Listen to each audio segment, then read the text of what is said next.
All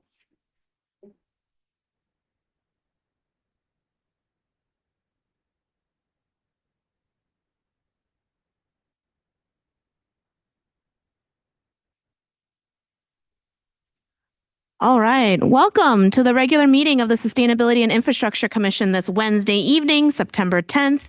I now call this meeting to order. Please join me in the Pledge of Allegiance. I pledge allegiance to the flag of the United States of America and to the republic for which it stands, one nation, under God, indivisible, with liberty and justice for all. Madam Clerk, could you please call the roll?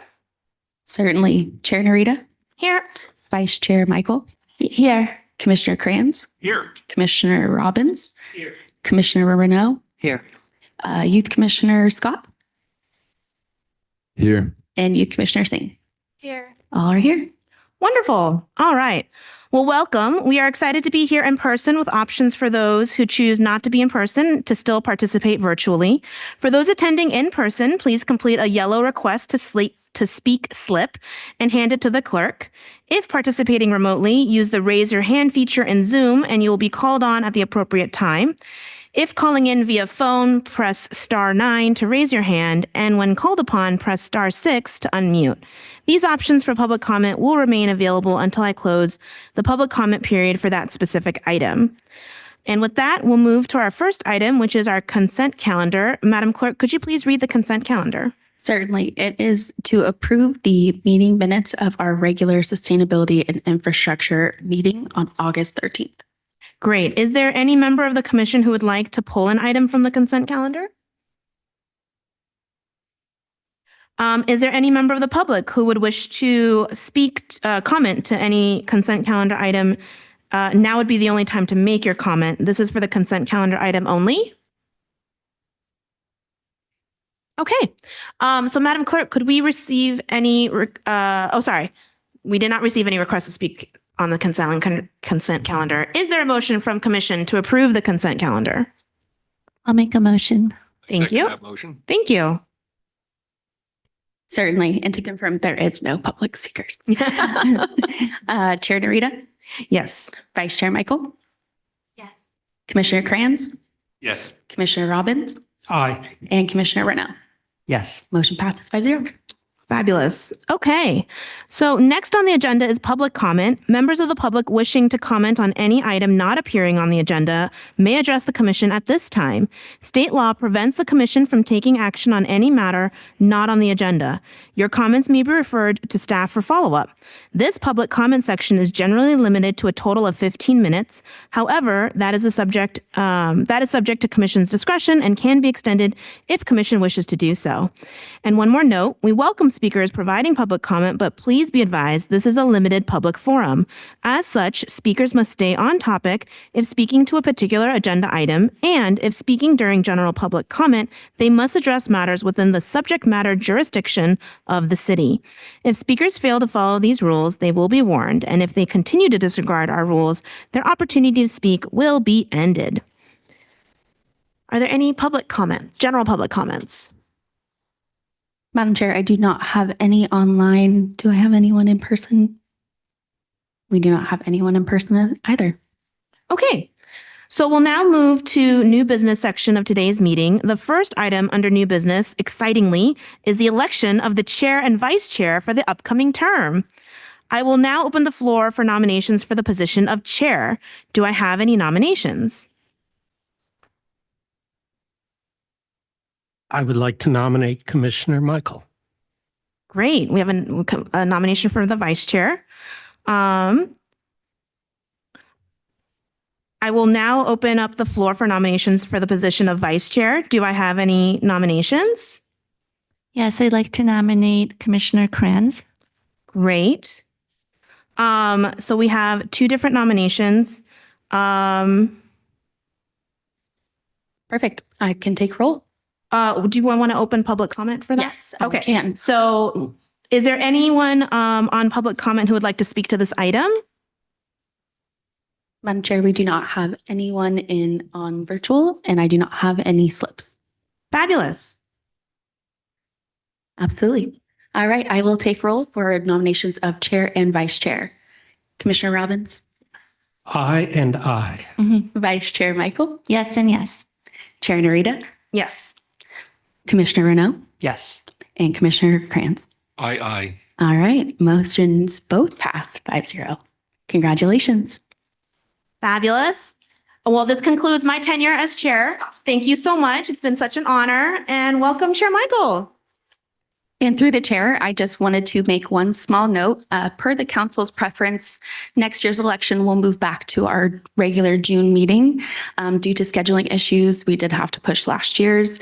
So Commissioner Michael, now Chair Michael, will be serving a limited term of 9 months. Thank you.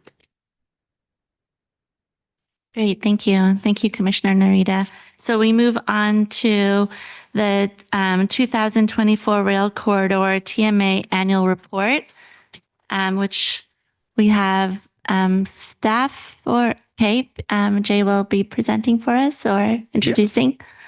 I will go ahead and do a quick introduction. JU Engineer Manager for Public Works. And tonight we have John Ford here, the Executive Director for Commute.org, as well as the Rail Corridor TMA. And to his right, we have Paul Krupka from Krupka Consultant. That is the traffic consultant that has been hired by the Rail Corridor TMA to do the report.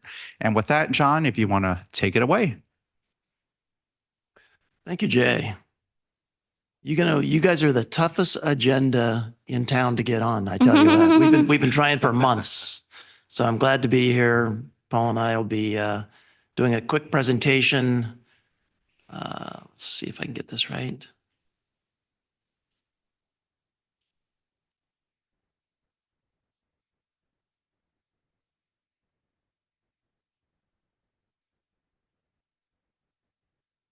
We got this good? Oh, we are already. Sorry about that, guys. All right. Make sure I do this the right way here.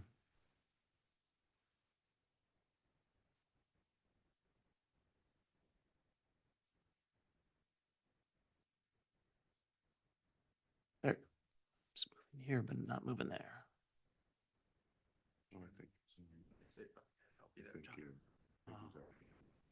Let's see, right here, we would share.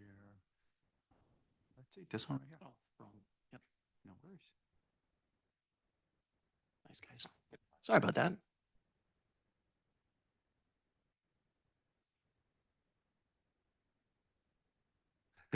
Jay, I'm not so sure. Still not. Still not. Yeah, we did. So we're going to move the mouse over here. There we go. Okay. Or you can use the keyboard. Okay. All right, there we go. Sorry about that. So just a quick overview of our presentation. We're going to do an overview of the TMA. We're going to talk a little bit about the project obligations and enforcement.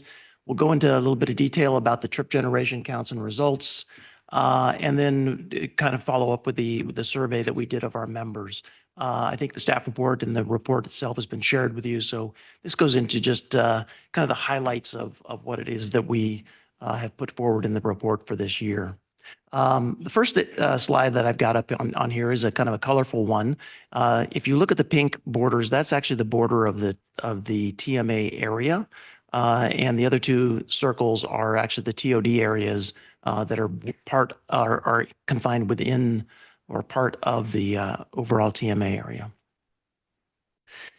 So this report is coming to you from the TMA. So when I got introduced by Jay, he said that I'm executive director of commute.org, which is true. But tonight I am here speaking only as the administrator of the TMA. I'm not here representing commute.org. I'm simply here as the administrator. So all of my comments are as that administrator for the TMA. The TMA is a 501c4. It's a nonprofit organization, incorporated back in 2011. There were some restatement of the Articles of Incorporation, and that took place in 2013, about the same time that I took over as the administrator. We've been serving in this role since 2011. My predecessor answered the call from the city when the TMA was being formed to make sure that there was some guidance and some support for the TMA as it got started. And here we are 14 years later, still providing that function. The TMA board is actually comprised of one representative from each of the members that are subject to being a member of the TMA, as well as the city. The city is a member of the board, but a non-voting member of the board. This graphic, I think, is nice. Thank you, Jay, for the suggestion of putting this together. This actually shows where the member properties are located and has a nice little legend for you to see where each of the projects are within the TMA zone. You can see there's lots of kind of hopscotching around throughout the TMA area.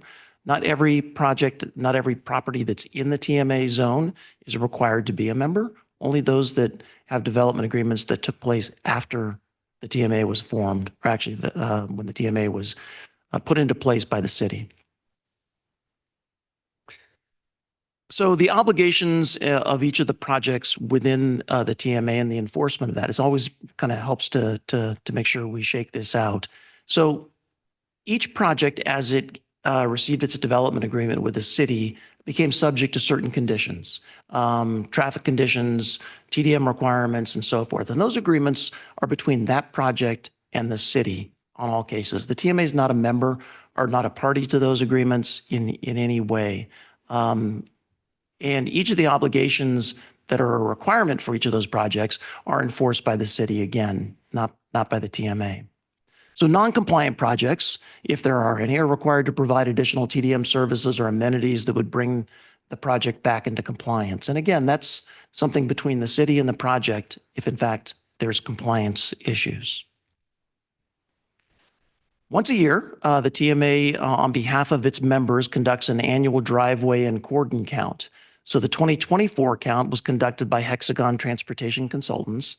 This is the second year that they've conducted been responsible for doing the traffic study, traffic counts. Counts were conducted actually this past year on October 17th. It was a one and done, so it was nice. They were able to get it done on a single day. The counts take place between 4 p.m. and 6 p.m. on that day. Once the counts were done, additional analysis was performed by Paul at Krupke Consulting, and the full details are included in the report. I have some summary items to show you as well. What you see on that map are the little dot points. We'll go into that a little bit more detail, but the pins represent where the driveway counts were done, and the shaded area in kind of gray, that actually shows you where the cordon area is for the cordon counts. So driveway counts are what are required for the non-Bay Meadows projects. And the process is basically it's tube counts. So at all the entrances and exits to a property, the tubes are put in and the counts are conducted for all the vehicles that either enter or exit the property. And that count takes place over a 2-hour period, and then the analysis is done and the peak hour is determined. So the peak hour, whether it's say between 4:15 and 5:15 or 4:30 and 5:30, in this case, it was between 5 and 6 p.m. on every single one of the properties. That was the highest count times. The graphic I show on the left-hand side of this, just as an example, that shows Franklin Templeton. They actually have 4 driveways that are access and egress to their property. So the counts take place at each of those locations. So every way in or every way out of a property is counted. For the trip generation in the Bay Meadows area, this is what we refer to as the cordon counts. This is trying to calculate all the trips in and out of the cordon area. And again, you see in the graphic on the left, you'll see the numbers 1 through 6. And those are what we call gateways that are being used to count. So those are all the ways into this zone and all the ways out of the zone. And those are calculated, and we use the Hexagon uses the automated license plates readers to do the survey to capture all the inbound and outbound vehicles at each of the gateways. They do that because there are some trips that are considered through trips. So when you get a matching pair of someone coming into the cordon area and leaving the cordon area within a period of time that's reasonable for them to have considered to be driving straight through, those trips are isolated and eliminated from the overall count. So what's being really looked at is trying to understand how many trips the project itself is generating. Like the example would be if you were coming to work at a building in the Bay Meadows area and you came in perhaps in the early morning, and you were leaving in that 5 o'clock to 6 o'clock hour, as you were leaving, that would be a trip count that counts towards the trip count or towards the cordon count, because that was just an exit. There was no entrance and exit pair that would eliminate it. Again, peak hours determined for this as well. And once again, 5 o'clock to 6 o'clock was the highest peak time. This slide just shows the summary of what the basically the driveway counts were for the projects that were subject to driveway counts. You'll see the projects listed in the first column, the number of units that they have and/or square footage, and then what the short-term goal is for their trip reduction percentages. And you'll see that that varies from 25 to 31% or 35% actually on this particular and for the short-term goals. And then what that number translates into. So the threshold would be the maximum number of trips that that project is basically allowed to create or to generate in order to be able to meet that short-term goal. And then the final two columns show the counts for 2024 and then the prior year's count for 2023. You'll notice that some went up, some went down. And there's variations and reasons for many of those. Maybe the most striking decrease would be on the Franklin Templeton. You'll see that that went down to 307 from the 484. They lost a couple of major tenants that they have in their property. And as those tenants left, it just generated it brought down the count for them. And interestingly enough, one of those tenants moved over to Bay Meadows, which actually was one of the reasons why their counts increased, as we're going to see on the following slides. This slide now shows the cordon counts, or for the Bay Meadows, basically the trip generation for the Bay Meadows Phase 2 area. And the total count here on the ins and outs of the 4938. The trips not associated, that was eliminating just a few trips that took place during that 5 to 6 o'clock hour that took place in the construction zones that were kind of not counted as trips that maybe had to do with construction that was taking place on the, I can't remember the name of the project, but the over by the event center, there was one driveway over there that was, those trips were eliminated, total of 6 trips. The water's construction area. 3 trips are also eliminated. Those are the matching pairs where trips are not stopping in the project area. They're just going through 2478 for a total of 2454 was the net number of trips generated during this count.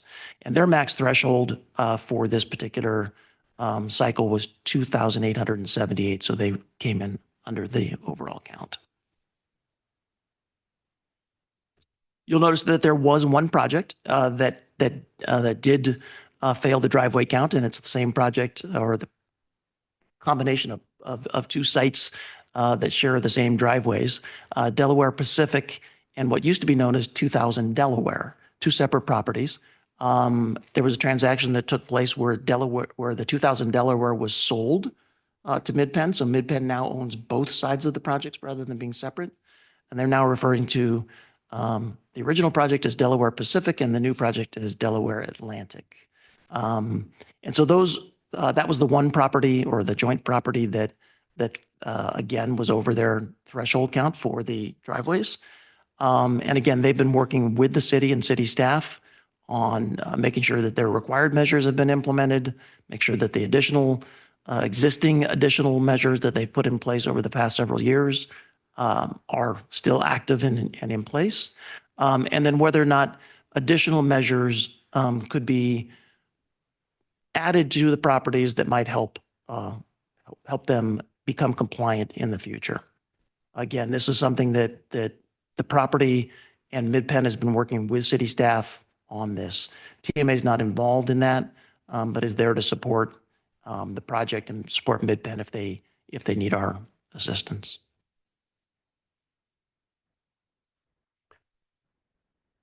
Each of the projects that was subject to becoming a member in the TMA was required, of course, to submit a TDM project plans when they got their development agreements. And what they were required to provide or bring into their projects or include in their projects varies from site to site. So it's not consistent across all the projects, but there are a lot of common features that each of the projects was asked by the city and or that they offered to include. Something like bike parking, a lot of the infrastructure that goes along with bicycle parking and secure locations and showers and facilities and so forth was something that most of the projects provide in the infrastructure that was able to do that. Others included transit provisions for either doing paid or subsidized transit passes for their tenants and or providing private shuttle service if it was appropriate. Community coordination, parking management is a big part of this for a lot of these projects, being able to control the amount of parking that they were required to build and being able to manage that was something that was important to all these developers. And it's also an important TDM measure as well. The less parking that you have, the more difficult that parking is, or the more expensive that parking is, the less likely people are to be driving to work. Others, there was a number of things, including subsidized car sharing, guaranteed ride home, different on-site amenities, and so forth. But again, each of these are part of the individual TDM plans that are part of the development agreements. They're not part of the TMA. Again, going back several years, we started surveying our members. This committee or commission liked what we were doing, asked us to continue that and expand it as we continued surveying our members. Again, this is the type of information that we're collecting from them. Again, important to point out, it's all voluntary for them to provide this information to us. They're not required to provide it. It's not part of their TDM agreement. It's not part of anything, but we do ask them. And for the most part, they're pretty generous with providing the information. We've just picked a couple of the items different from last year, I think, to just kind of show you a couple of the survey results that we had. This question 13 was of the programs that they offer, which did they feel are the most effective in reducing drive-alone trips?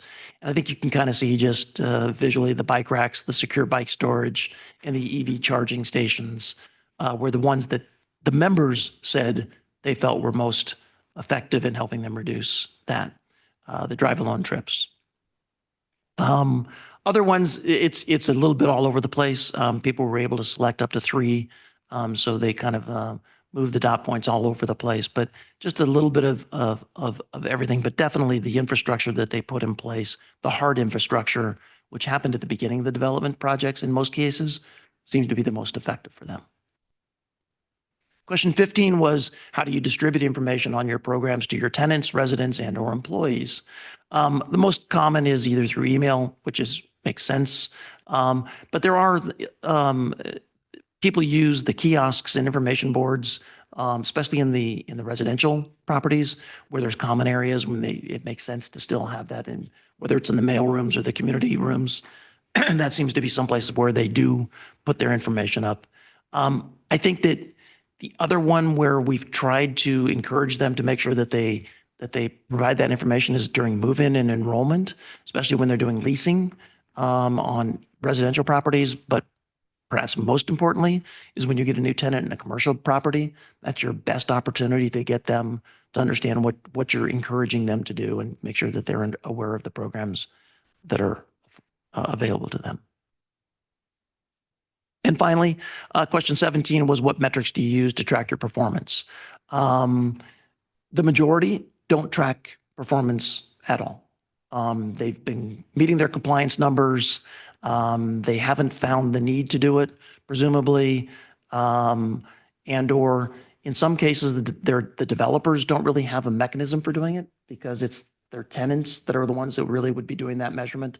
So the developers have a tough time. They can ask their tenants to do it, but since it's not a requirement of the particular ordinances that they received their agreements under, it's not something that happens on a mandatory basis. Parking utilization, I think that makes a lot of sense. They're measuring their parking lots. They're trying to find out how full they are, how much movement you have, how much turnover you have, what kind of activity you have coming in and out of your parking gates. That's, I think, really important for them. So just quickly to summarize, development in the corridor plan area is nearly complete. I think I read an article the other day that I think there's just the 2 last multi-use areas within the Bay Meadows area to be completed. And other than that, it's complete. That doesn't mean that there won't be additional development and new projects coming online. I know there are some that are queued up that are just waiting for funding to be able to start. So I imagine there will be additional members in the TMA and additional projects that will be subject to the requirements that will be put forth by the city on that. All but one of the projects were below their short-term thresholds. It's really two projects that share the same driveway we talked about. And that was Delaware Atlantic and Delaware Pacific. The Bay Meadows Phase 2 full monitoring, that was a 13% increase from 2023. So there is definitely increase in activity in traffic that's being generated by the project. Not just the pass-through. A lot before they were kind of filling up. It was a lot of cut-through traffic, but I think that cut-through traffic is a lot and growing. But it's really the trip generation that's being happening as a result of the activity being fully engaged at Bay Meadows. But they're still below the trip threshold. Again, pointing out the voluntary participation in the survey and that kind of that difficulty of the property owners being the ones that we're asking to complete the survey and provide us that information, not necessarily the tenants who reside there.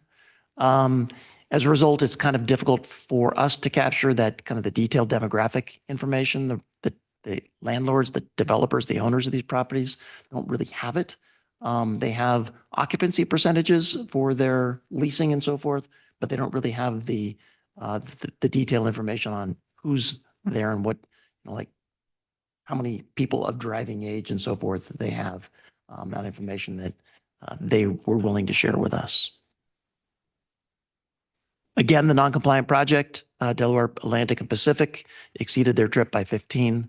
And again, the city's working with them on that. And I think this would be the staff recommendation and probably worth turning back over to Jay. Thank you, John. Yes, after questions and comments, Kathleen would ultimately ask the commissioners to make a motion to see if we should move this annual report to City Council. Great, thank you. Thank you for that report. Should we check if there's public comment at this time? Madam Chair, I have not received any online and I do not have any in person. Great, so it looks like we can close public comment and bring back to the commission for any questions and discussion. Looks like Vice Chair Kranz is ready to go. Go ahead. Thank you guys for such a complete report. A couple of quick questions. Back in the day, Franklin Templeton, when they were in 777 Armada, was busing people from the event center. Are they completely self-contained now on their new site, or are they still busing? That's a great, I don't know. Okay, that's a good answer. I don't know. I think they do. I know that they're a landlord for several of the buildings in their That they campus. own. So I would assume that they're probably, but I don't know. Self-contained, okay. Can you give me a little information on license plate readers? I don't want to get too far off the script, but was that hard to do? What kind of data do you get from that? Just in 3 words or less, talk to me about license plate readers. Good evening. That's a good question. Put simply, license plate readers are video, very, very sophisticated video that it is placed so that they can record all the inbound and outbound vehicles, and they do the recording by license plate number, partial license plate number. And so it's complex in the nature of trying to fit all the machines within an area like the Bay Meadows. The process involved is fairly straightforward. They capture the information, and with that information, there's a time stamp. So every vehicle has a stamp, a time stamp when it enters and when it leaves. And if you don't get a time stamp within 2 hours, you know the vehicle's a local trip, if you will. So it is very fundamental and all data driven. So is this done by a a person, or is it automatically? It's done by videos. So it's done by a system involving video cameras, small video cameras, and a collection device on each pole, if you will. They put these up on poles, or you can see them in little small cameras. Okay. Put them up on poles, and then the data is recorded electronically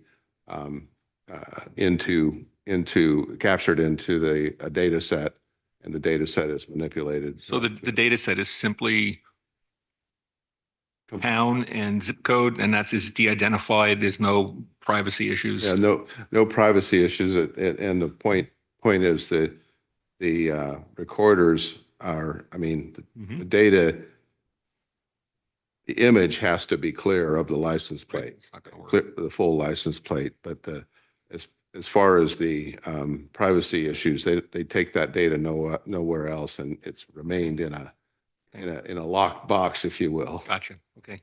Thank you. So You're welcome. company transportation, so some of the bigger companies, are they buying rail passes for their employees, kind of like Stanford does, and then a Margarita type last mile bus to get them to the front door?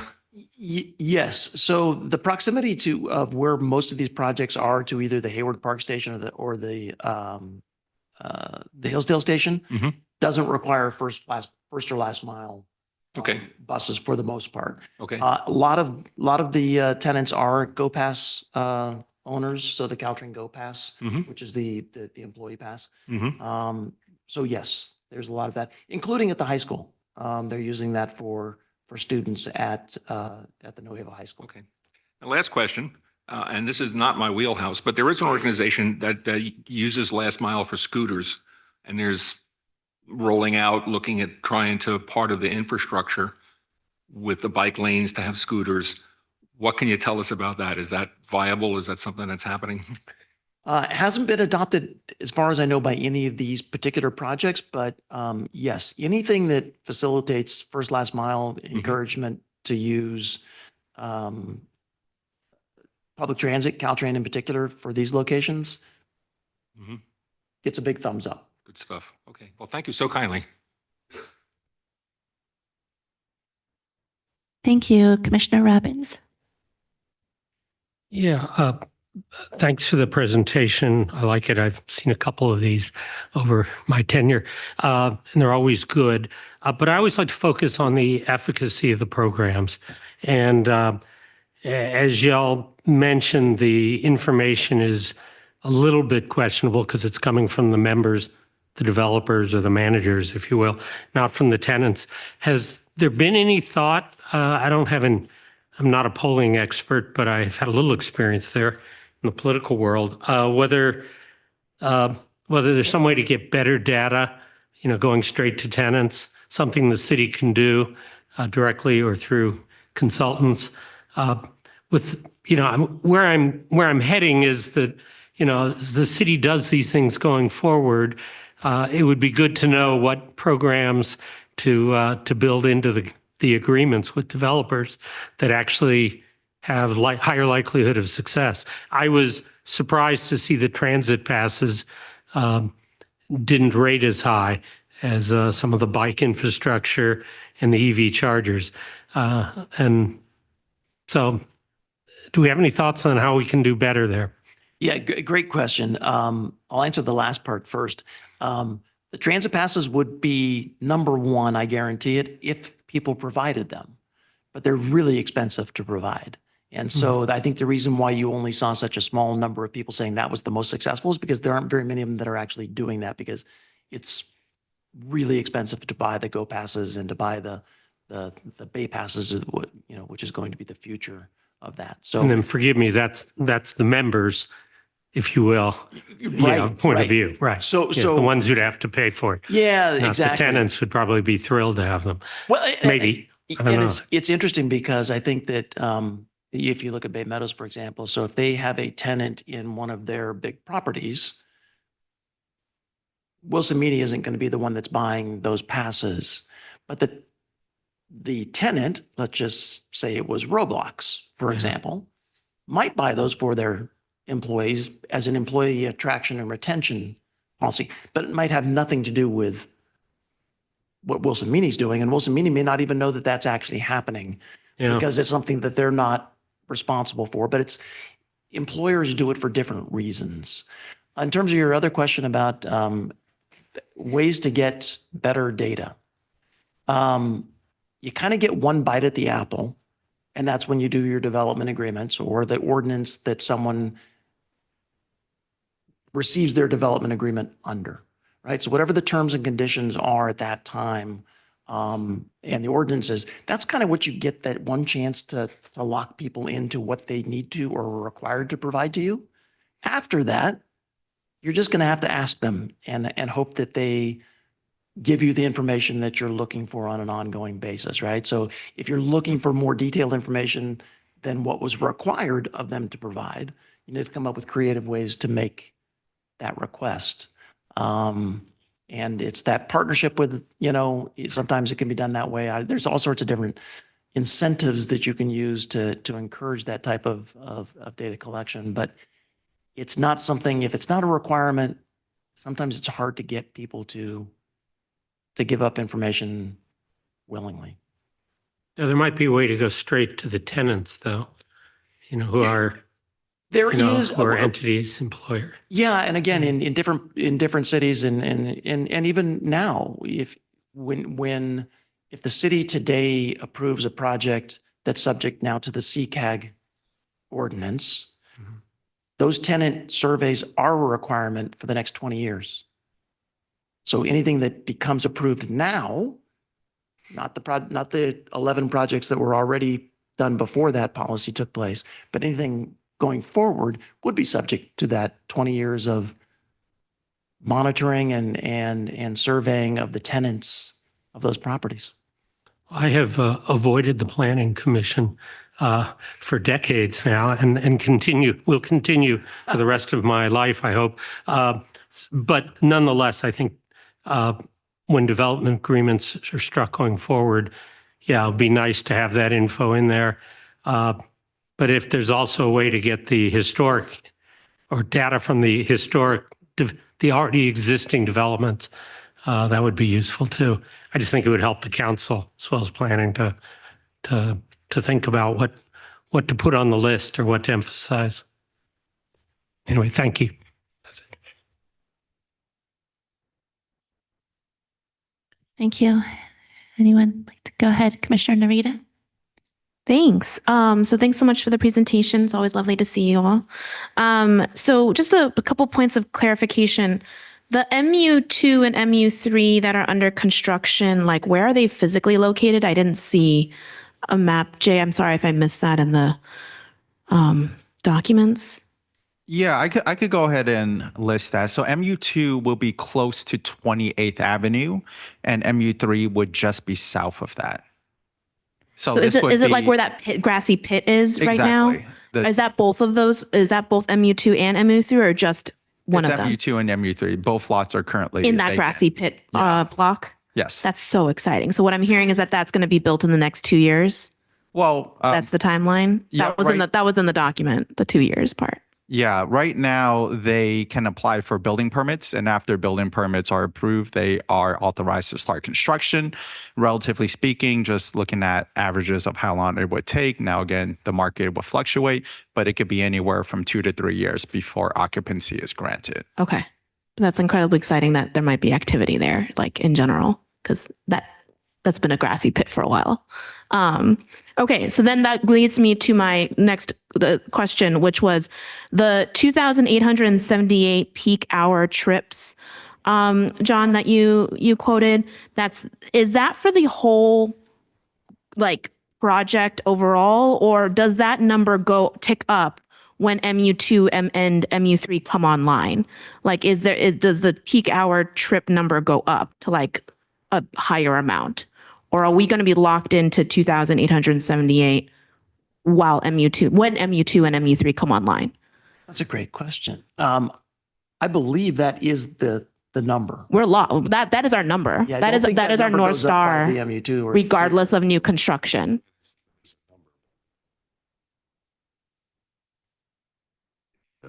Stage of development. Yeah. Reduce the number. You're talking about Yeah, you're talking about But this number. that number doesn't, Okay, yeah, now That's a fixed That number number. doesn't change. It's That's not the number. proportional. It's not like, hey, there's Correct. another property that that's was the going same up number if It's it gonna- was 50% developed or 75% developed. Yeah.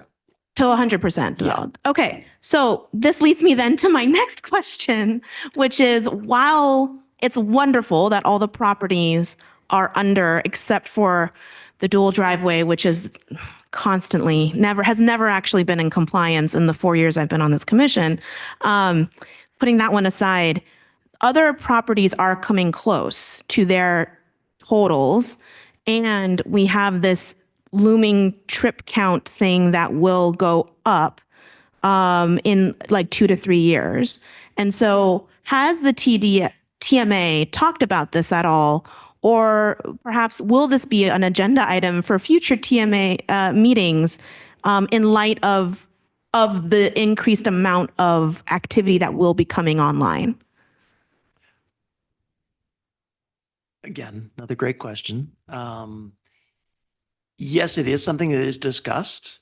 And I think that probably the easiest way to describe it is 9 out of the 11 members currently have had success over the years while the counts have been taking place. And so it's kind of like, they weren't too worried about it until they start to get really close. I think Azar is the one that's like Yeah. right on the, They're always right on toggling the- on the 25 or line there. 24. Yeah, I know, they're just somehow magically at that 25 number. But I think that all of these projects will have to take another look at what it is that they might be able to do individually.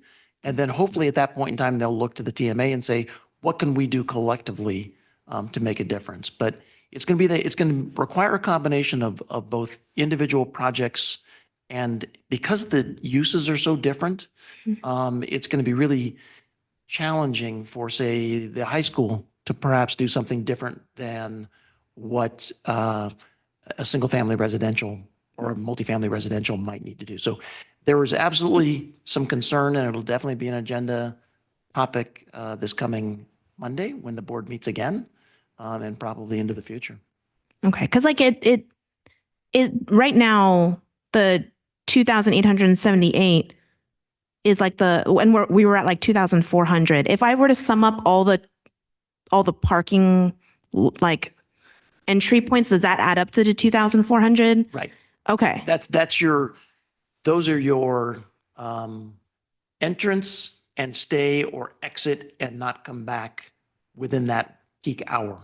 Okay, but those are different numbers than the actual properties themselves, because some of those other Correct. trips are like to the houses in the area, right? That counts as well. That counts as well. So I think that's my question. Like, what is the consequence potentially in like, let's say 3 years if and when the whole cordon exceeds the 2,878 number?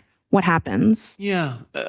Again, the cordon is the responsibility of Bay Meadows and not of the other properties that are not part of that Bay Meadows cordon area. So that's the Wilson Meany project development. So the numbers that you're looking at there for the cordon counts and their threshold of that 2,878, that's really the Wilson Meany Bay Meadows development itself. And that would in this case really just be the one member out of the 11 that's responsible for that. All the others are just responsible for their driveways. Their own driveways. Okay, great. Yeah. And then now going back to Delaware Pacific, Delaware Atlantic, very exciting that MidPenn now owns both of the properties. What synergy do you feel might be possible with that new ownership bringing us into this year? And I can only kind of share what the discussions I've had with a couple of the people from MidPenn who are excited about it. They feel that it was always challenging to kind of be doing who's responsible for it when there were two different property owners and one set of shared driveways. So they're I don't want to say excited, that's probably not the right word, but they think they have more opportunity to impact over the long term because now they control both sides of it, and they can come out with a common strategy, and so they're hopeful that by having ownership together, that they have a better chance of driving down the numbers. It's going to be a challenge. And then does the agreement contemplate, and maybe this is to you, Jay, last question, does the agreement contemplate any consequence other than collaboration with staff and maybe being pestered by staff about their, about always not being in compliance? I recall this question from last year as well, and there aren't any fines or penalties associated with this. But to further elaborate to the 2000 Delaware project, city staff has been working with MidPen, and since they've been on board, they have been very receptive to potential measures being added. I think in the slide that John had presented, one of the largest reductions are offering fully subsidized passes. And when we talk to the development 2000 Delaware, now on the Delaware Atlantic side, they're going to offer fully subsidized passes as well because they are over their short-term trip cap. Yeah, that's been fantastic. And I'm glad that there was no mention of Uber, Lyft, or DoorDash in this report. So that was great that that was no longer, the feedback that we no longer consider that an acceptable excuse was received and appreciated. And Commissioner Narita, I just want to go back to a threshold question that you have presented to John. And John is 100% correct. For the midterm, so in the midterm right now, in terms of the threshold, it is at 2,878. But for Bay Meadows specifically, I wasn't sure if you're alluding to this question. When we get to the long term, now the cap does drop to about 2,569. And that full development has a bunch of criteria that we have to check the box on, right? 28th Avenue, 31st is a grade separated. 75% of completion and occupancy for the station areas. So there's a total of 5, and that's 100% complete. You have to also, for the mixed use parcels, 4 of them currently, 2 of them are undeveloped, but that also has to be at 75% as well. And then lastly, for the 9 residential developments there, 75% of those have to be completed as well as occupied. So the only remaining criteria to trigger the long term that has not been satisfied for Bay Meadows are MU2 and MU3. And so it'll drop down. It will drop down. Upon the completion of MU2, MU3, it actually drops down to 2569. Yeah, so this gives us about 2 to 3 years for the city to start engaging Bay Meadows to see how they are tracking in terms of the long-term threshold. And this is uncharted territory first. Okay, that's super helpful. Thank you. And all the more urgent because we're already at 2.4 something something. So, okay, great. Well, I'm glad I uncovered that. I conclude my clarifying questions and comments. Thank you. Thank you. Sure, go ahead, Commissioner Renaud. Just really basic questions, 2 questions. When you say peak hours, do you define the peak hours based on trips, or do you define the peak hours and then measure the trips? The window is 4 p.m. to 6 p.m. And then what they're looking for is the 60 minutes within that 120. That's the peak. So you just keep moving in 15-minute increments until you find the peak 1 hour period within that 4 p.m. to 6 p.m. So you define the range and then you Correct. follow it. Okay. I guess just from personal experience, it feels like peak hours after pandemic are very different than they were. These are very traditional, 5 to 6 p.m., good old American suburb, 5 to 6, but don't tell anybody I went to home at 3:30 p.m. today. And it felt like a peak hour. You're right. Yeah. That's all I had. Thank you. Thank you. How about from the youth commissioners? Commissioner Scott, go ahead. Hi, sir. I just had one question. Thank you so much for the presentation, by the way. It was really informative. So I saw like one of the properties wasn't like up to code or like compliance. So would you anticipate adding like more helpful features like for the residents, like more bike support so that they could get like down to the compliance standards? Again, great question. Thank you. That's exactly what is envisioned, right? So you keep adding programs and facilities and amenities to encourage people to not drive alone, really not drive their cars at all, or reduce the amount of times that they're driving it. And so that's what you do. And you kind of keep layering that on. What we do is called TDM, Transportation Demand Management, and it's really behavior modification. And so what you're really looking to do is modify people's behavior and try to get them to drive less. And the way you do that is there's a myriad ways you do it, but providing bike share or like in the case of the Delaware Pacific location, they have community areas and study room areas. So for the families that they might not have to leave and necessarily go to a study hall or to the library or someplace like that, they've tried to create that on site to be able to make sure that they keep the tenants from trying to have to use their car too often. So that's exactly what you do. Okay, thank you. Youth Commissioner Singh.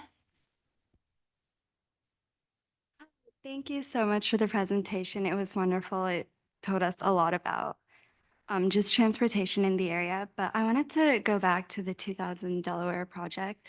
Now that Mid-Penn Housing owns like Delaware Atlantic, as they call it, I know it was mentioned that you're using bus passes as a way to meet like the trip threshold. Are there any other measures that you're planning to take to reduce or like reach that goal? That's really up to Mid-Penn. So, and again, that's kind of the little bit of the differentiation that I tried to explain at the beginning, where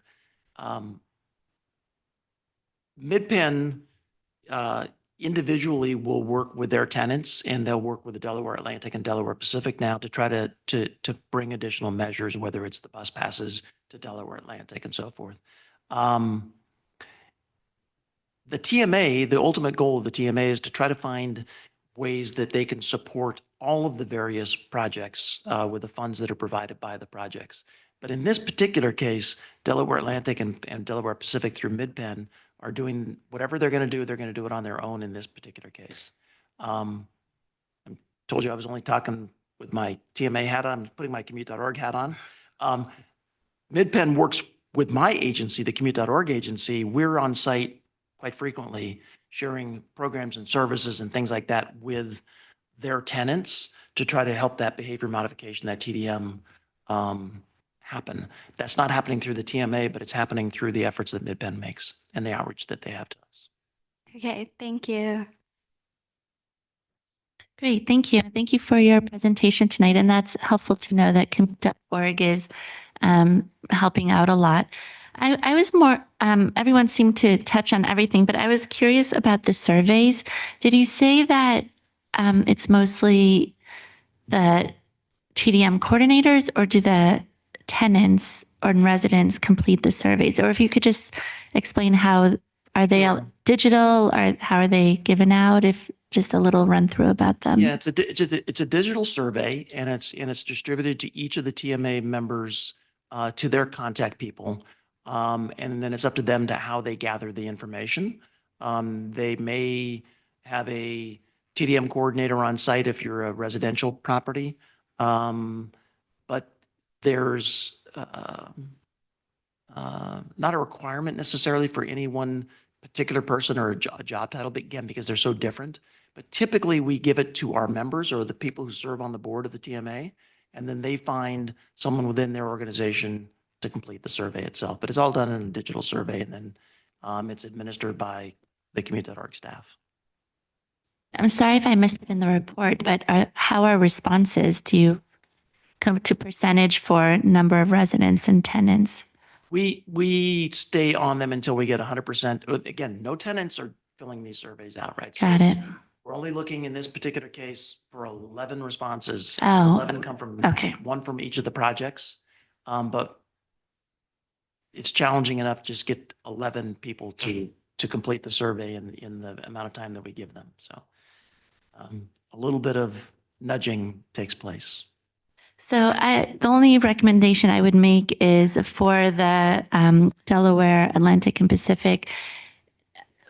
I think it could be interesting to do more customized surveys for the actual tenants and asking them, you know, for some residents may really benefit from a transit pass where another one may want, a bike share pass for, or another EV charger or whatever it may be. You're nodding your head. Is this happening or? Again, Mhm. which hat I'm wearing, right? So the TMA does not do that because we don't survey tenants. Okay, but But mid-pen. Commute.org has helped MidPen survey Got their it. tenants to try to find out what it is that would help move the needle for them to drive less. Okay, So yes, so MidPen is doing that okay, and is utilizing this side of my head to do that, but not this side. okay. I understand. Thank you. Okay, I think we're ready to move on to make a recommendation to accept this report and present it to City Council. Do I just make a motion, ask for a motion for that? Okay. Would anyone like to make a motion to recommend it to City Council? I'll move. And a second? I'll second. Great. Chair Michael, Yes.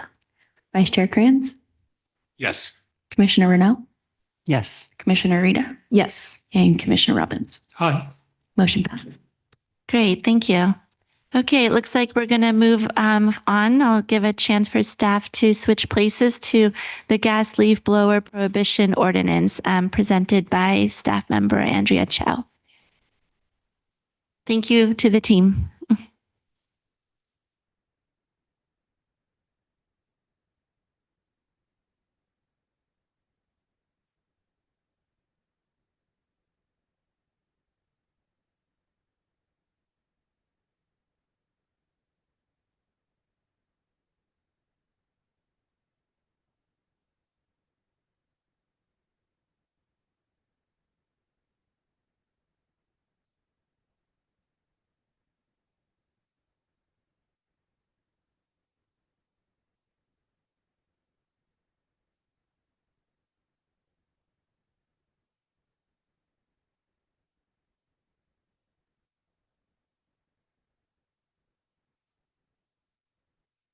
All right, good evening. Give me one moment. I'm just going to share my screen.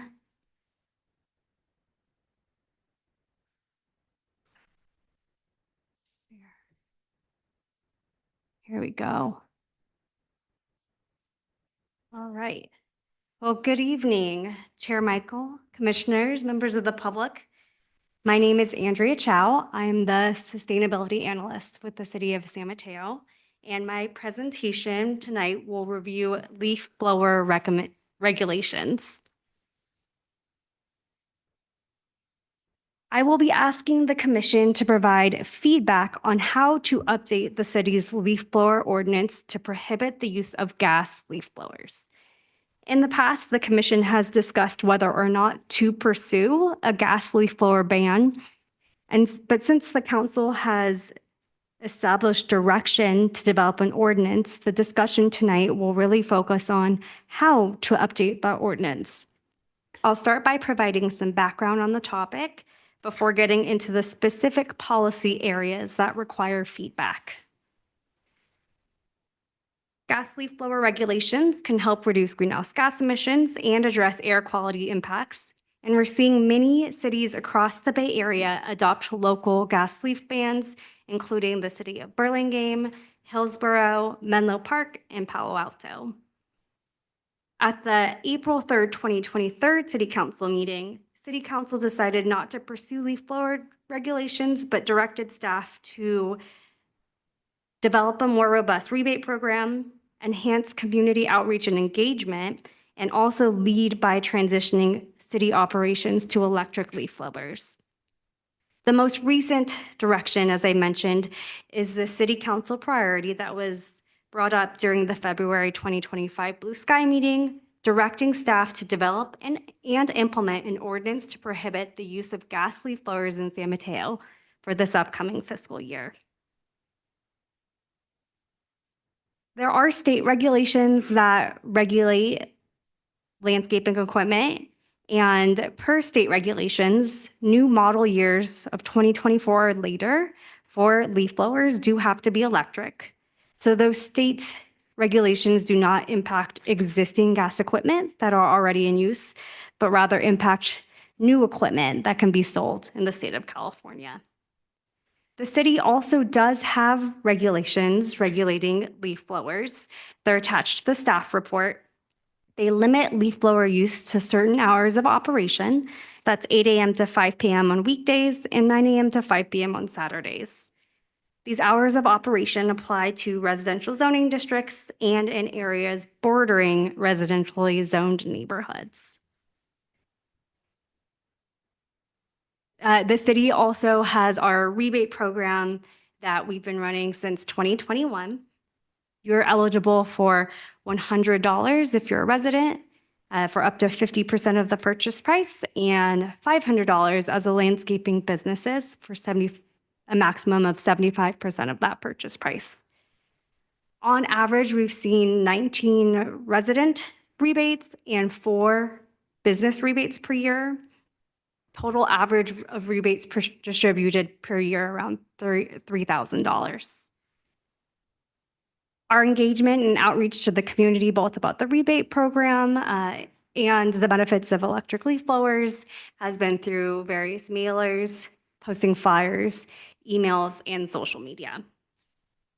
And in terms of city operations, the city received a Peninsula Clean Energy member agency grant focused on projects that reduce greenhouse gas emissions and reduce energy use in the city. And the city was able to use a portion of that funding to fully transition to electric equipment. And now staff are actively using that electric equipment as of this month. Now I'm turning to the 3 policy areas that require commission feedback, starting with the hours of operation. Again, the hours of operation for leaf blowers are Monday through Friday, 8 a.m. to 5 p.m., and Saturdays, 9 to 5 p.m. This applies to residential zoning districts and areas bordering residentially zoned neighborhoods. Conceivably, there are residences in areas that do not fall into residential zoning districts or areas bordering residential zoned neighborhoods. So the city could consider applying leaf blower hours of operation citywide, but this would likely have an impact to commercial businesses. And I can also speak to city operations where this would have an impact. For example, the city uses a contractor to maintain downtown garages that use leaf blowers before 7 a.m. And this is often a typical practice for commercial businesses, both because it is safe and typically the most effective way to avoid conflict with vehicles is clearing the debris outside of hours of high traffic. So this is true of our city's contractor in maintaining the garages downtown and likely of existing commercial and office properties throughout San Mateo, some of which are near locations that might be suitable for housing now or in the future, even if they are not housing currently.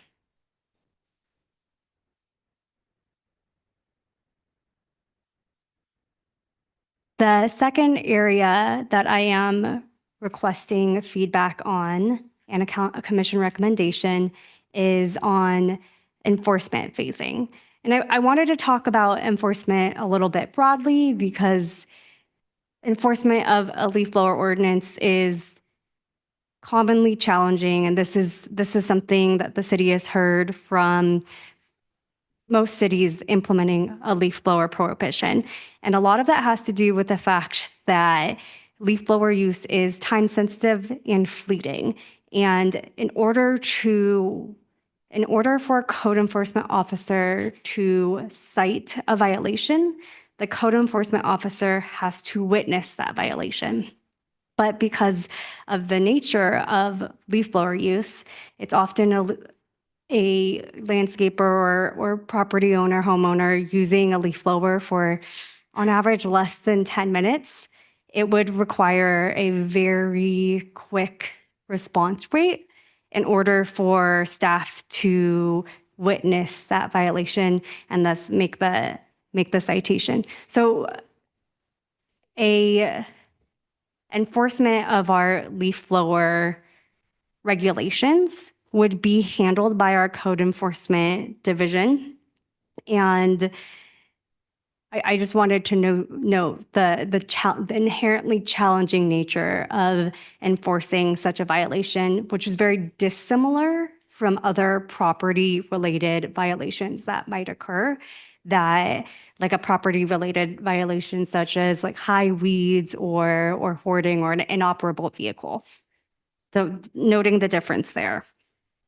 For this particular policy area, I did also want to talk about how typically when a city adopts such an ordinance, they provide a delay in enforcement in order to allow that the community, landscaping businesses, all members of the community to transition to compliant equipment. And so I notated some example cities on the slide, but the city of Burlingame adopted their ordinance and then began enforcement 9 months after ordinance adoption. And in Menlo Park, they adopted their ordinance and then began enforcement 12 months after adoption. And so staff is seeking feedback and a commission recommendation on enforcement phasing of the ordinance. And then from the time that the ordinance is adopted by city council to when enforcement would begin, that window of time is a critical communication and education point to let the community know that these regulations are coming. And we have started to do that already. There's in the next garbage bill that residents receive, there is a note about these upcoming regulations. But this phase of time is really important because it will take a lot of repeated engagement and communication to make sure everyone knows about the new rules.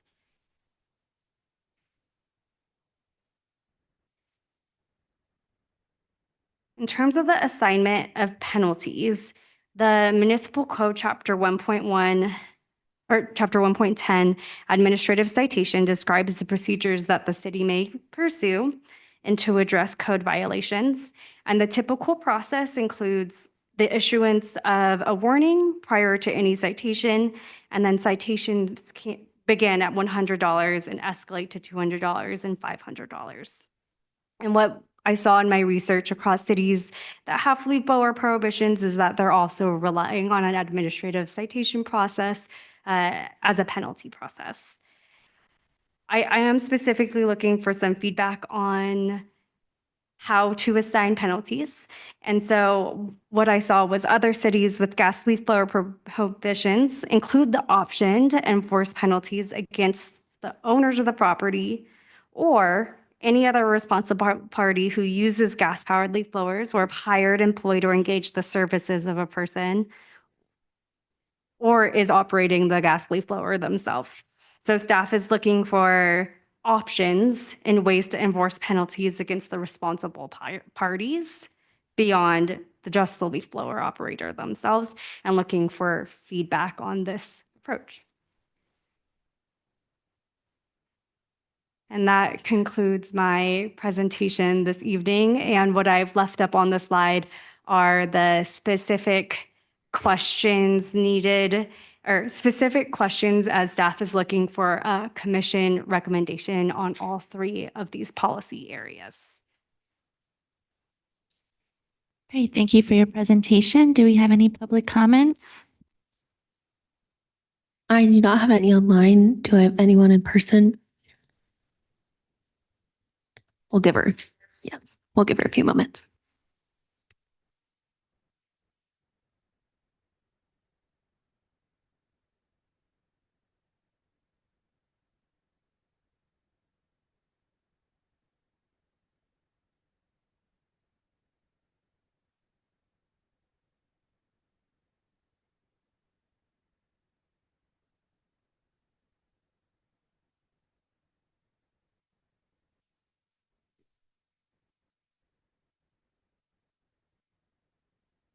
Okay.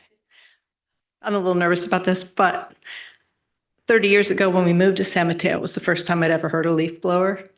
And the reason that we have limited time is because 25 years ago, Sue Lempert helped a group of homeowners address the issue of leaf blowers starting at 7 a.m. on Saturdays. So I feel really strongly about this issue. My neighbor over all these years has continued to use the same gardening group who shows up with their gas-powered leaf blowers and stays for about an hour most Friday afternoons. So I can't have people over. Smells like exhaust. I mean, these two-stroke engines are terrible. I'm very grateful that the city's finally addressing the electric issue. They also are blowing dust. I mean, these leaf blowers in general are not great for landscape, but that's a separate issue. As I walk in the neighborhood and I walk between San Mateo and Hillsborough, there is such a difference in the noise of the gas-powered and the electric leaf blowers. And the enforcement issue came up 25 years ago when we talked about when they should operate.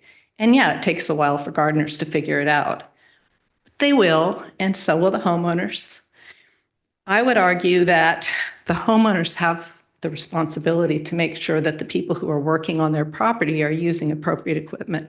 Therefore, I would suggest from an enforcement standpoint that a warning is issued to the homeowner.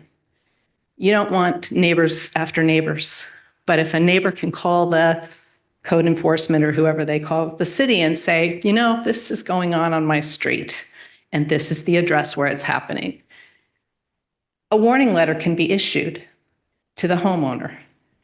Who you decide to penalize is up to the city, but I feel that both the leaf blower operator and the homeowner are responsible. Likewise, Hillsborough was not brought up as for the length of time they're going to allow the leaf blowers to continue, the gas leaf blowers to continue this year before they start to enforce. But I will tell you, in my experience walking in Lower Hillsborough, they've all moved to electric, and I always thank them. So there you go. The other thing I think is businesses should be required to use electric. I'm glad to hear that the city is now forcing electric leaf blower use. And I hope electric gas power or electric lawn cutters as well. So I think I'm out of time. But thank you for finally addressing this. I think it's so important for the quality of life in the city of San Mateo.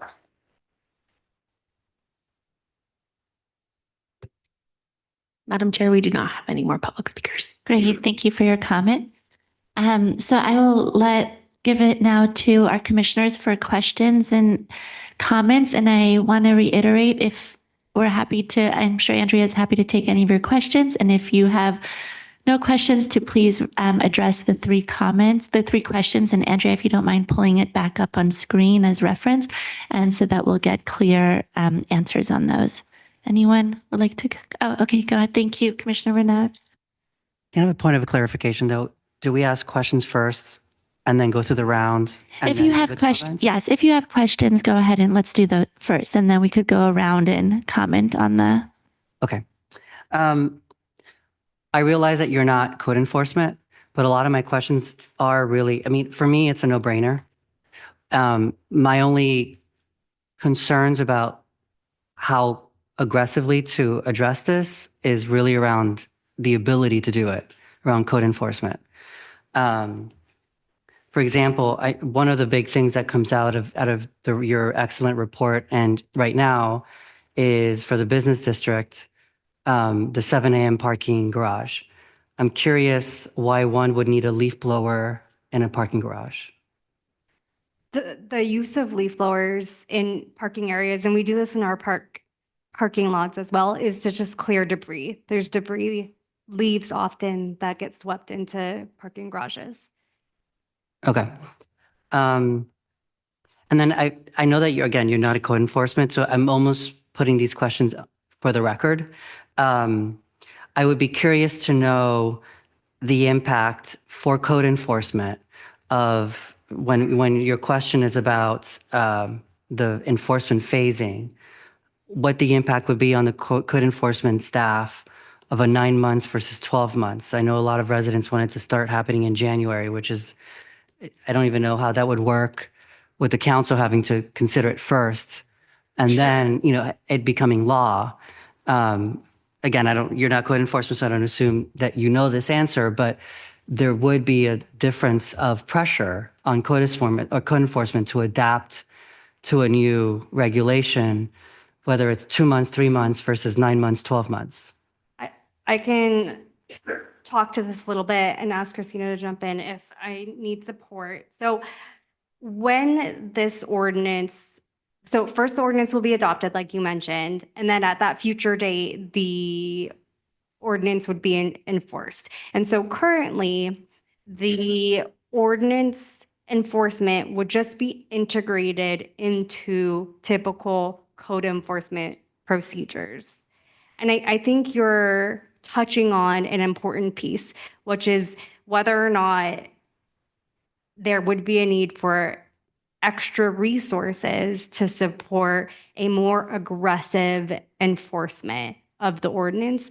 That has not been yet directed. And so it would be responding to leaf blower complaints as we would, at code enforcement would with other types of complaints.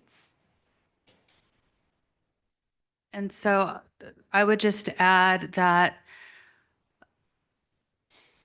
the code enforcement response is not really tied to the 9 or 12-month implementation timeframe. So whether we pick 9 months or 12 months, I think that part of the policy question is really tied to the grace period for the landscaping community to be able to transition in and integrate their equipment and their practices so that they are fully ready. I think that is for our communications team to be able to get the word out and to make sure that the community is onboarded, that people are able to purchase their equipment to get their rebates. Part of what we've heard is that for some folks, they're going to need to get backup batteries. They might need to get more than one blower. We heard about our commercial landscapers. It's going to be a larger investment for them than it might be for the folks who are servicing single-family residences. For the folks who take care of their own properties, it's going to be a smaller investment for the ones who have larger properties that they service. And so the grace period is tied more to the transition for the community than it is for code enforcement. For code enforcement, I would say that the level of resource intensity is really going to be tied to the level at which the city council directs staff to prioritize this. Typically, code enforcement prioritizes life safety enforcement complaints over other types of complaints. A public nuisance issue that is truly a public nuisance and not a life safety issue, like a street sign is blocked and people might be running the stop sign and it could be a hazard, or something is blocking a sidewalk and a right of way and folks might have to go into the street in order to traverse their route. That's something where code enforcement would go out right away, something that's a fire hazard, there's access being blocked and people are in danger. Electric hazards, tenant relocations are something that we work in. And so when there's actual life safety issues, that typically is a higher priority than anything else. These kinds of issues, why they're difficult to enforce is because they happen in real time. When someone is operating a leaf blower, code enforcement has to witness it firsthand in order to enforce it. So if we get a call for a leaf blower, we need to go out right away to see it. Otherwise, we are going to do exactly what our public commenter said, is we're going to send a courtesy notice. We're going to let the property owner know that it occurred. And that is a very different level of resource intensity. So if we want to go out there right away, someone has to be available. If we want to prioritize it like a life safety issue, then we're going to have that directive from city council. And if that's going to occur, then that could be a difference in the level of resources that we have now available to do that kind of work versus what we would have in the future. So that could make the difference. So it's not the implementation period. It's the type of handling that we're directed to do once an ordinance is adopted. A little bit of a follow-up on that.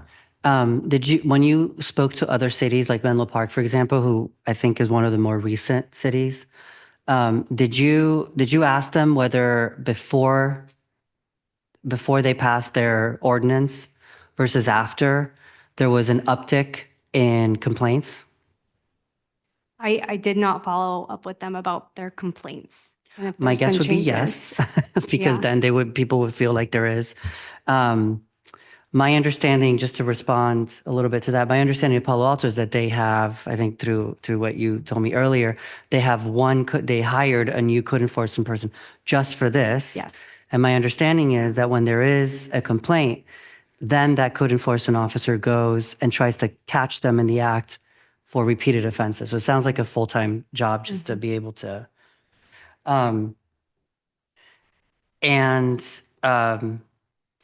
From the business perspective, in terms of the ban in the downtown area, do you have any insight on whether there's an opinion on the business district, on the downtown district, on the change in making it unified or not? Yeah, in my report, I spoke more generally to the anticipated impacts. I think just anecdotally, we know that there's leaf blower use and cleaning happening early in the morning in business districts, in office parks and business areas throughout San Mateo to avoid that peak time and conflict with cars, which is both, as I mentioned, a safety issue, right, for the landscaper or landscaping business that's helping to maintain the property, and of the best interest of the business and keeping up with their property maintenance. Okay. Guess just a couple more questions. Have neighboring cities offered? I think Palo Alto is one of the older, it's one of the older ones. Have they, other than the solution being assigning one code enforcement person for this specific task, are there any other solutions, any other creative solutions to make sure that people are following the rules? I think from speaking to my fellow sustainability staff people at other cities and just looking through online research of what different cities have available, there's just a transition time and educational time period that comes along with an ordinance like this. And I think some of the creative things I saw to get people more on a neighbor to neighbor level connecting about the new regulation and requirements. I saw that the city of Burlingame has lawn signs to help educate people, and then specific types of collateral and outreach materials that are geared for the homeowner to give directly to your gardener. So thinking about things like that to help further educate on the topic. I would also just add that I think that because of the timing that we're doing this, it might be a little bit of a different experience. 20 years ago, the state wasn't transitioning toward a prohibition, whereas we're doing this at a time when the state is actually moving in the same direction that we are. And so we're moving toward a time when the equipment is going to become less and less available. And so it's going to be much easier to comply. And one of the things that we do notice is that the more we promote the rebate program, the more rebate applications we get. And so we do have reason to believe that we'll get, to hope, I will say, to be optimistic about our compliance rates here in San Mateo. Two more questions. I'm just following up on your comments. I would expect that there would be a pretty comprehensive communications plan following this to actually, some of these ideas are wonderful. Just making sure that that's also addressed. Yes, a comprehensive communications plan. As I mentioned, we've got a garbage bill insert that's coming out soon.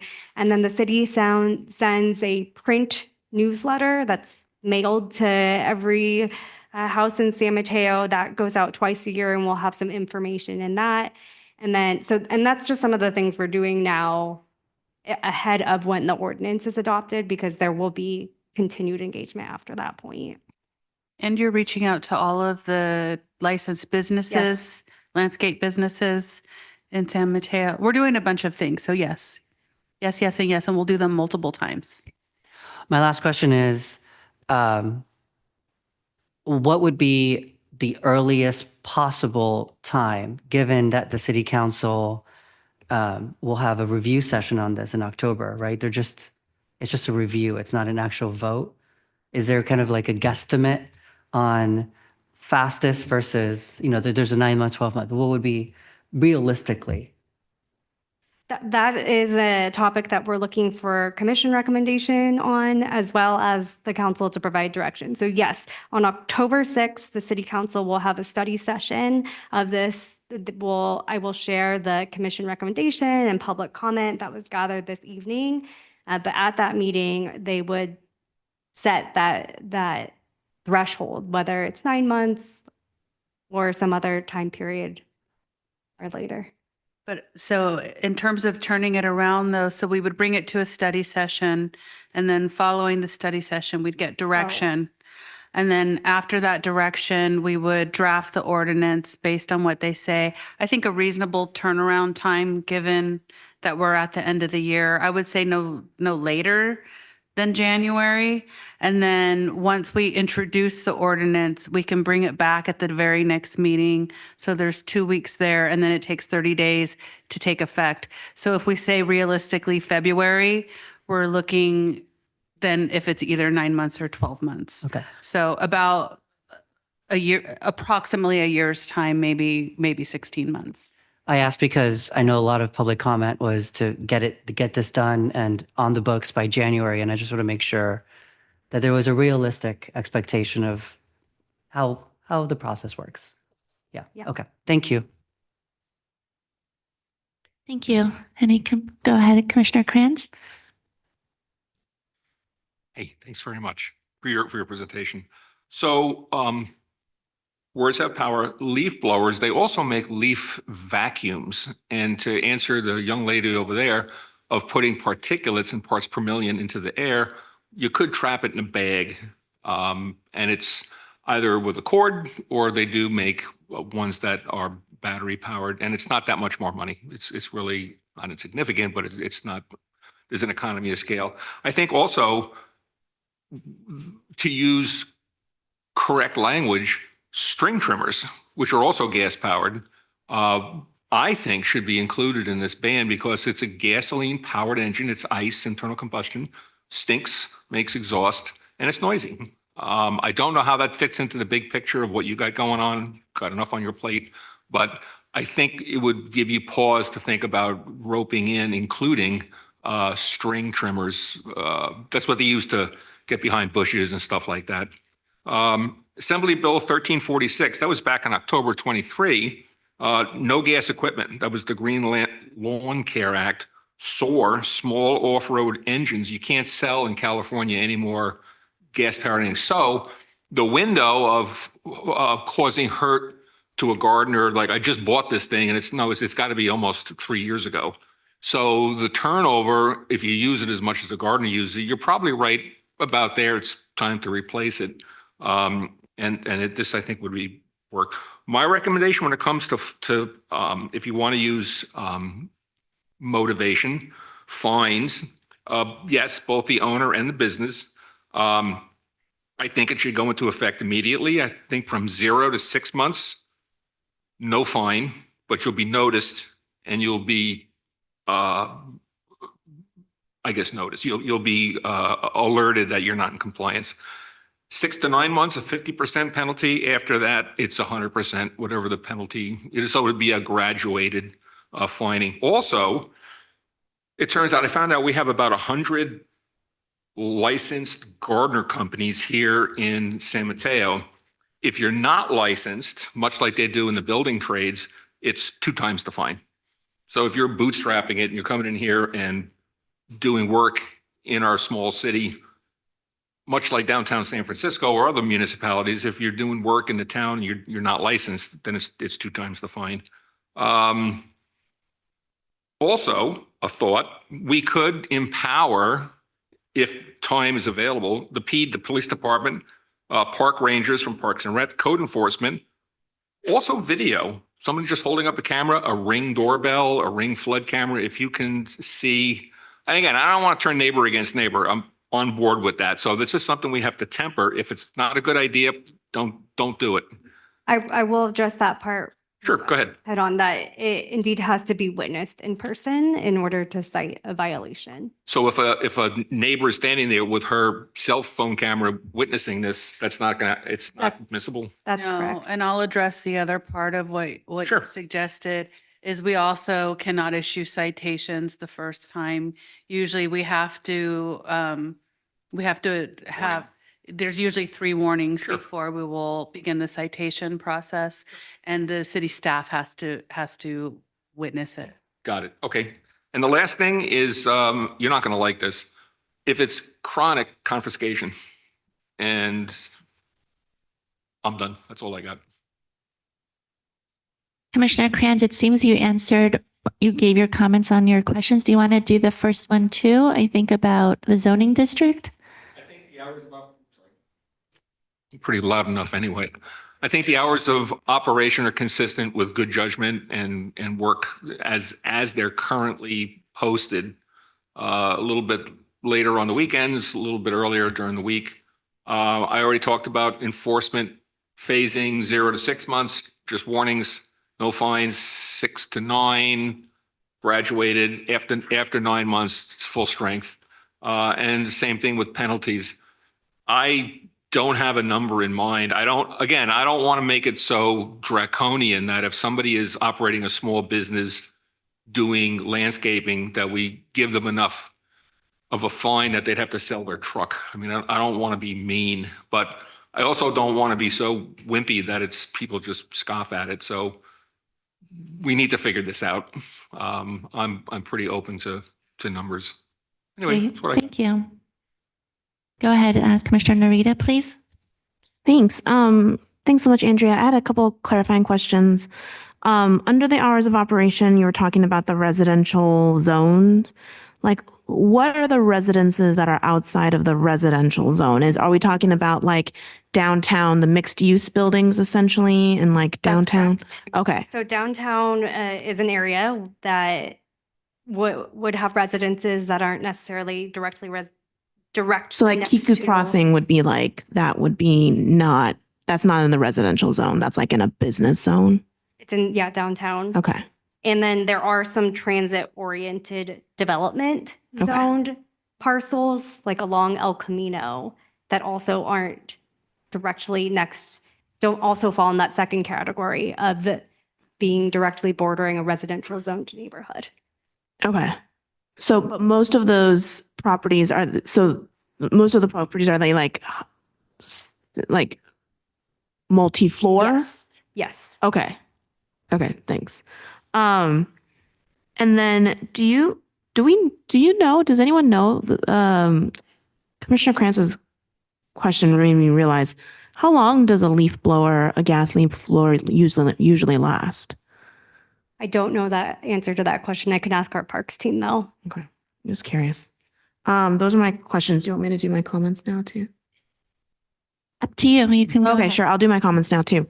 Okay, so in terms of hours of operation, I think it's fine for commercial to do it earlier. Like the hours, I think the last thing we want is for someone to get hit by a car because when they were operating at 9 o'clock or 10 o'clock because of this ordinance. Like that would just be awful.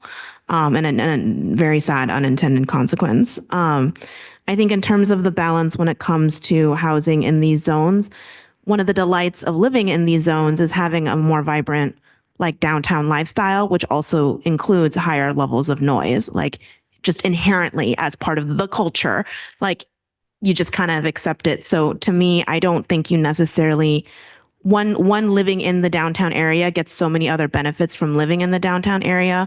One of the expected consequences, I think, is a higher level of noise pollution. I genuinely do believe that, for better or worse. versus the residential zones like the Village or, other areas, Sugarloaf, et cetera. And then in terms of the enforcement phasing, I'm partial. I think it's kind of cool to have a more fixed date myself. So when assistant city manager was saying like, hey, this is the timeline, like, why don't we just make it end of 2026? Like, because it gives a little bit more certainty, but like if it's 9 months, if it's 11 months or whatever, to me, it feels a little bit more clear and certain. And then it's also you working towards that with council. But again, it doesn't to me necessarily matter as long as your comms plan, Andrea, could roll out successfully at least one time. Because I think that's kind of the metric I would also want to use. So for instance, if your comms plan is like, let's do this checklist of stuff, if you can get those things done in 6 months, then that's all you would I think you technically need, because of the whole thing I just heard assistant city manager say, which was that we're going to give 3 warnings.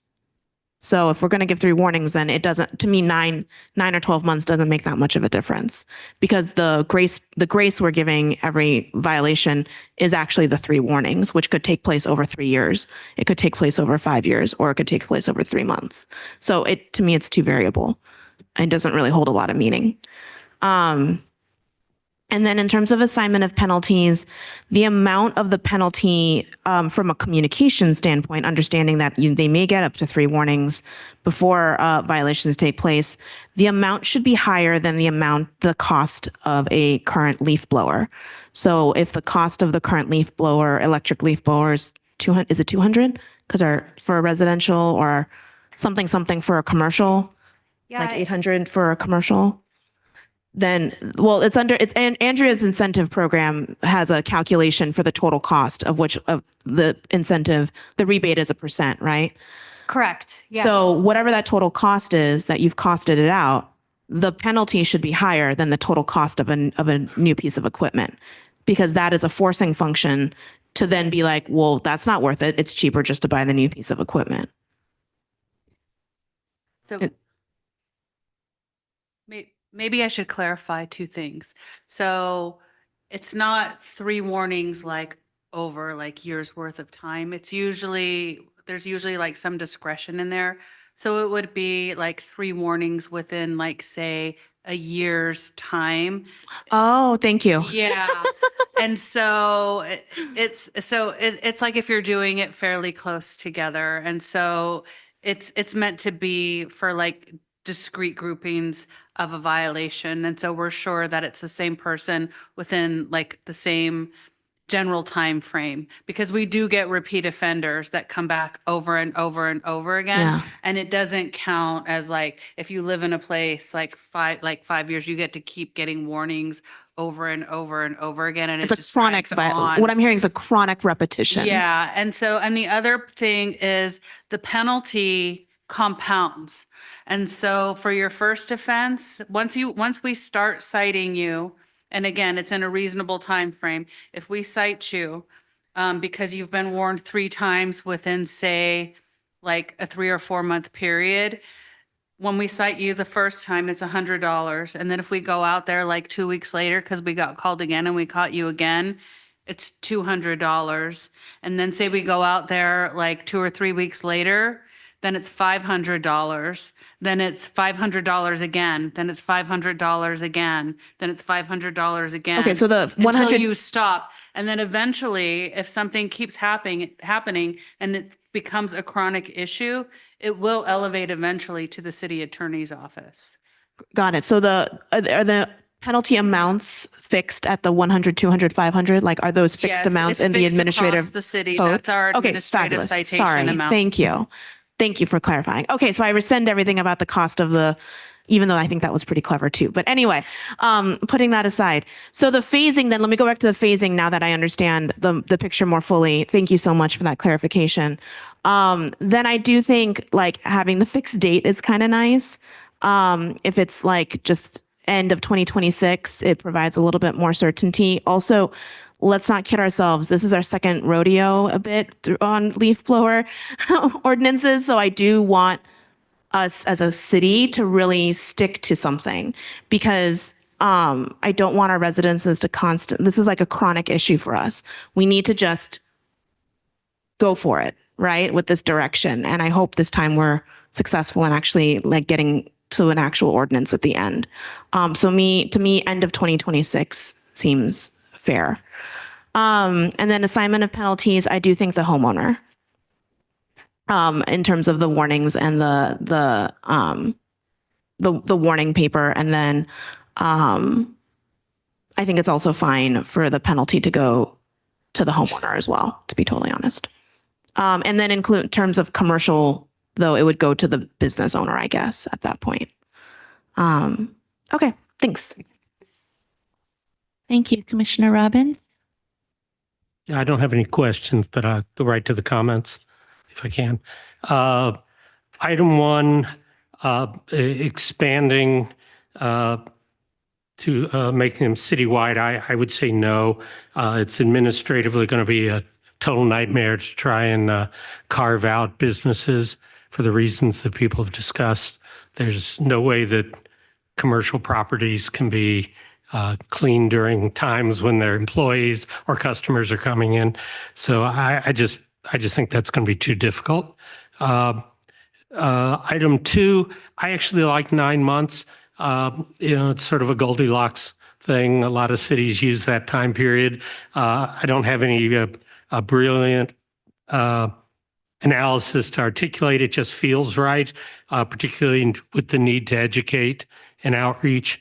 For as much as we at this panel and some of us for a long time have talked about leaf blower issues, noting the hundreds of people in the audience who are here, obviously not 100 people. I think it's going to take a lot of education and outreach. I'd love to see every gas-powered one disappear tomorrow, but that just isn't realistic. So I'm with 9 months. As to including against the property owner, yeah, I would support that. I think that's the right way to go. It can be the whole panoply of perps, if you will. No, this is hardly the crime of the century, but particularly because it's who can you enforce against? It's going to be really hard to enforce against the individual landscaper who either disappears or is judgment proof, doesn't have the resources. And the homeowner is there, or in the case of a commercial ordinance, the business is there. But in this case, the homeowner is there, particularly since you are giving warnings. And I understand that's not fixed in stone, but that is typically how you operate, how we operate, the staff does.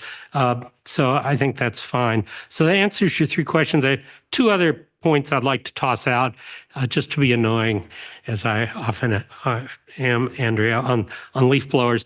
I think at some point, not to hold up this ordinance, this should get moving as quickly as possible.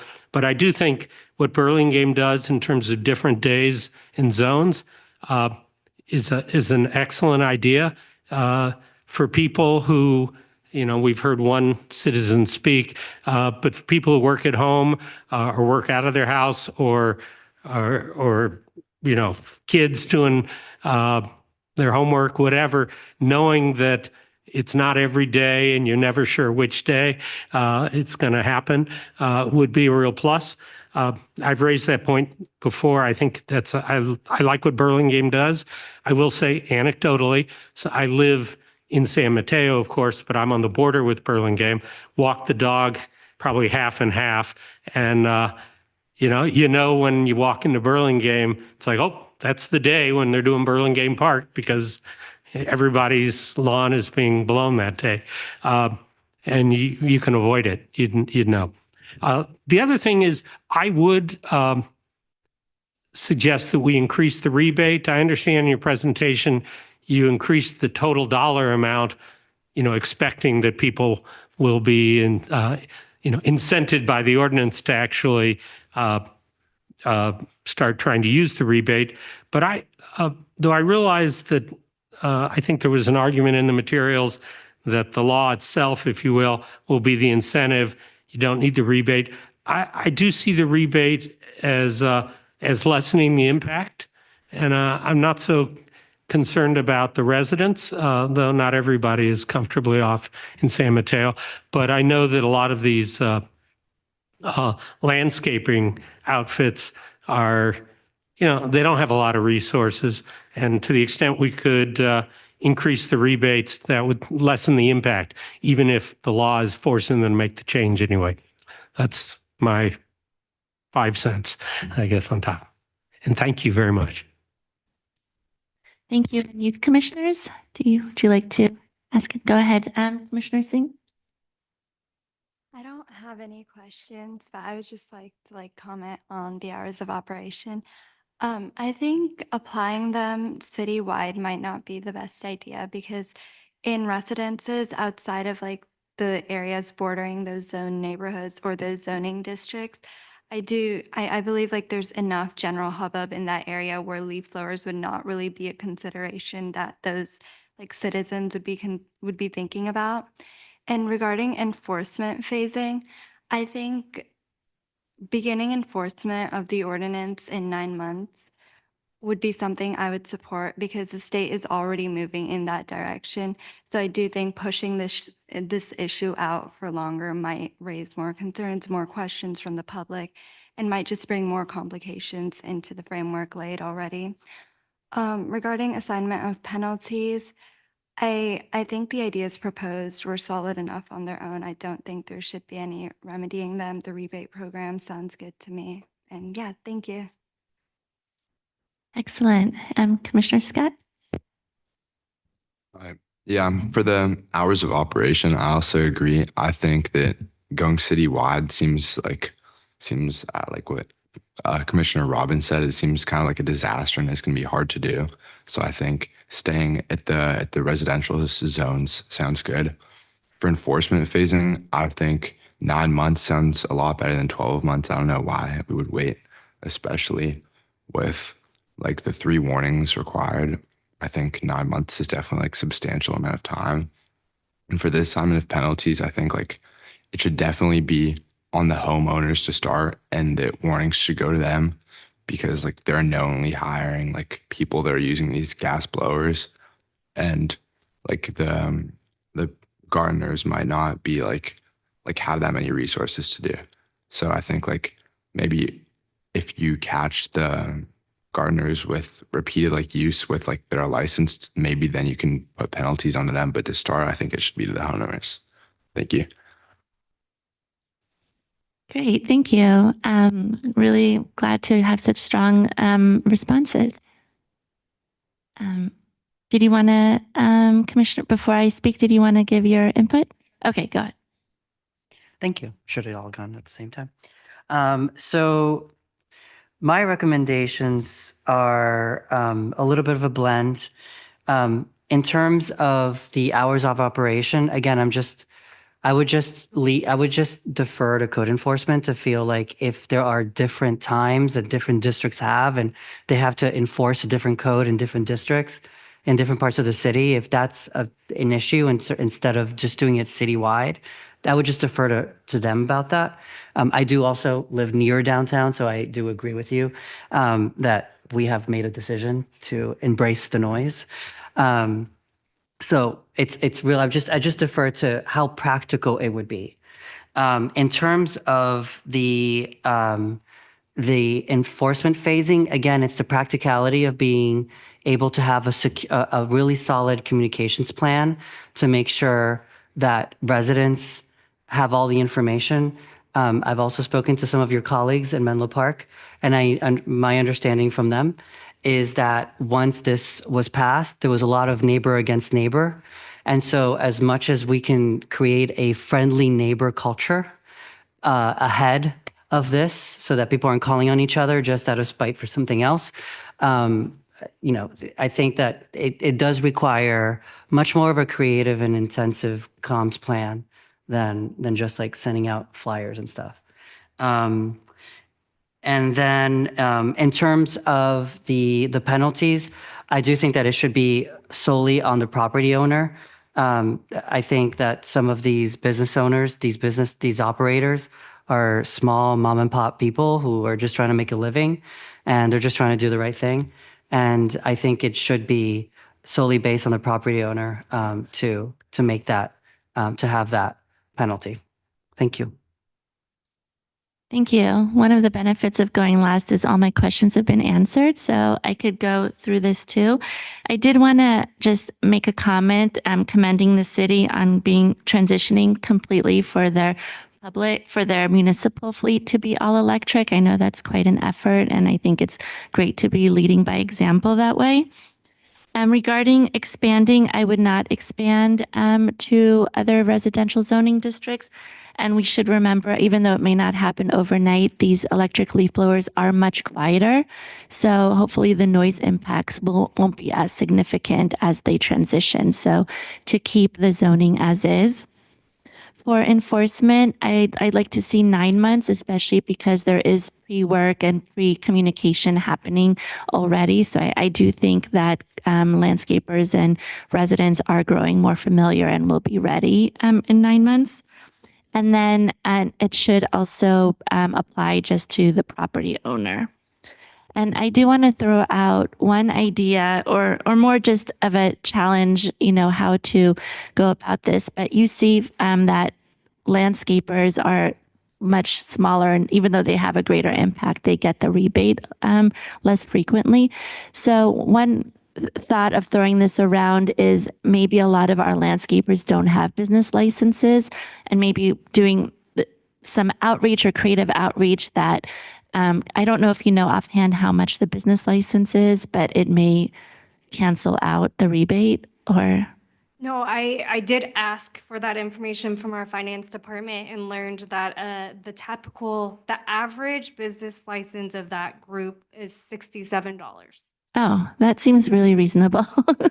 But so maybe that could be like a dual outreach of get a business license and get this rebate and, maybe even, I don't know, increase that rebate by $50 if you get a business license, something to make it more attractive and also get landscapers maybe getting a business license feels intimidating to them. So that could address both. Okay, I think we answered all your questions then. Do you have anything else for us, or do you feel ready to take this to your study session? Yeah, thank you so much. I got the commission recommendation and feedback I needed this evening. And I don't believe we need a roll call. Okay, great, thank you. So I will move on to are there any other reports and announcements by staff or commissioners?